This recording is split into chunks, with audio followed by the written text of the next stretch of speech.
स्पर्धा आयोजित केली. स्पर्धा आयोजित करत असताना तिथे सगळ्या सुखसोयी तुमच्या उपलब्ध आहेत का? एखाद्या होडीची दुर्घटना झाली किंवा तिथं काय कोण माणूस जखमी झाला किंवा काय झालं, तिथं जर काय घडलं तर ह्याच्या आपत्कालीन व्यवस्था करण्यासाठी तुमच्याकडे काय तिथे व्यवस्था आहे का? कुठल्याही प्रकारची काही व्यवस्था नाही. मग तिथं आरोग्य डिपार्टमेंटची व्यवस्था पाहिजे, बाकीची सगळी व्यवस्था पाहिजे.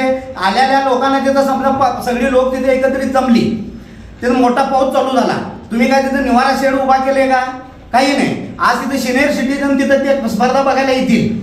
मग मोठा पाऊस चालू झाला, धावपळ चालू झाली, पळताना कोणाला अटॅक आला, कोण पडला, कोण जखमी झाला, याची जबाबदारी कोण घेणार आहे? म्हणून ह्या आयोजकांनी हे कुठल्याही प्रकारची तजवीज न करता, कुठल्याही प्रकारचं नियोजन न करता आणि जगभरल्या नागरिकाला किंवा इतर सर्वच नागरिकांना विश्वासात घेऊन ही स्पर्धा आयोजित करणं गरजेचं होतं. पण कुठल्याही प्रकारचं कुणालाही आश्वासन न घेता ही बेकायदेशीर स्पर्धा आयोजित केलेल्या आहे. ह्या स्पर्धेचा जत तालुक्यातल्या कुठल्या नागरिकाला काळी मात्र ही स्वतःना प्रसिद्धी मिळवण्यासाठी ही स्पर्धा आयोजित केलेली आहे.